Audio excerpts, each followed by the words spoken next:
Okay, so I was pretty excited today to take some time out and do some tests on the strength of these different fixings.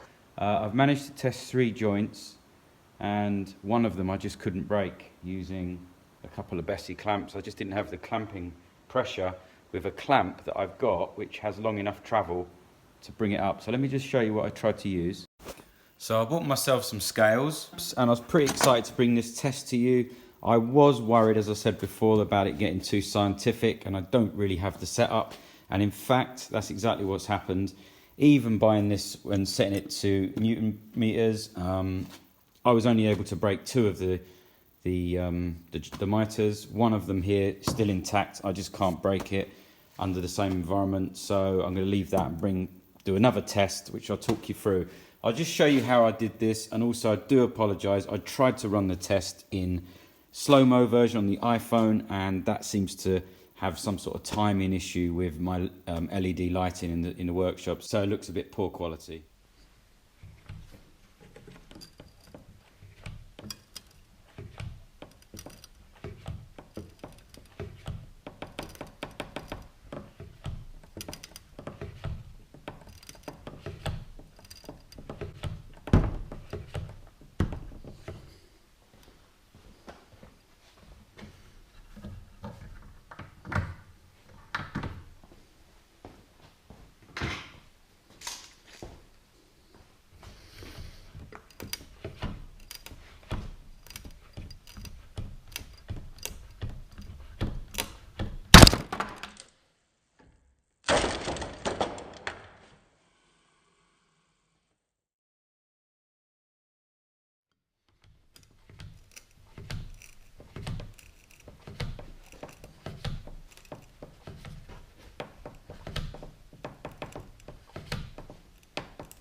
Moving.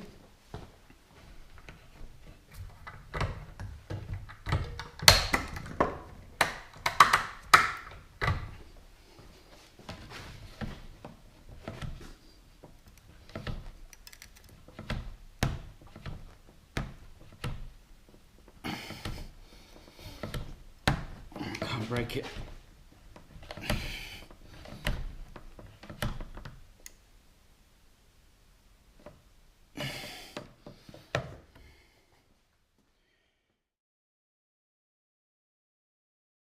So I've done all the tests, 50mm here, using the same set of scales which I bought, and this clamp. Now, I know this isn't the strongest of clamps, but it has sort of infinite travel, or the length of it. It did manage to break 2 of them, but it didn't manage to break this 3rd one. I then tried to put a Bessie clamp under it, and then when that gave up, try this. That didn't work. It's just flexing all the fittings on the clamps as if it's going to break them, and this is still stuck.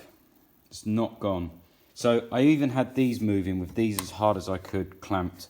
So I'm finding it really difficult. I need some kind of thread to be able to give it a continual pull, a very smooth continual pull, because obviously the next problem is as the clamp is kind of changing pressure, that could be part of it rather than a constant pull. So this is the one with just the Lamello. This is the 2 Dominoes. Looks like the foul happened round about there. Again, not scientific because the grain on this could be different. And this is the one with a single domino, and at this point I am unable to break it. So I'm going to have a little think about this, and I'm going to have to come up with a better system, some sort of threaded bar with an eyelet or something, because it's just not a constant pressure, and it needs a lot of pressure to break the joint. Now the next question could be, yes, I could have lifted up the angle a lot more. Maybe that's the way. Maybe 50 is not enough. Maybe it needs to be up at 100 to give it more leverage. I was just trying to give it a realistic test if you had 4 corners, but that's the other thing. I'm going to do a version with just the miters glued. The Lamello test wasn't really fair because the scale, its hold function, which I assumed would be the maximum hold, seems to be holding where you keep the pressure constant. So it got to about just under 700. I didn't crank anything, and it held that as being the pressure. So as I increased the pressure, it didn't seem to give a reading. So all I could do was slow down the footage on the GoPro and see where it got to. But I think the Lamello and the 2 Dominos, there's not a lot in there. And you know, again, glue failure. But I will come back to this. I'm going to get some more test pieces done and try and rig up a better clamp system. If anyone's got any points on this, and I'm sure you all have, let us know in the comments, and we'll come back to this in a few weeks when I can, you know, get a bit more of a scientific scenario. Thanks for watching. I'll see you then.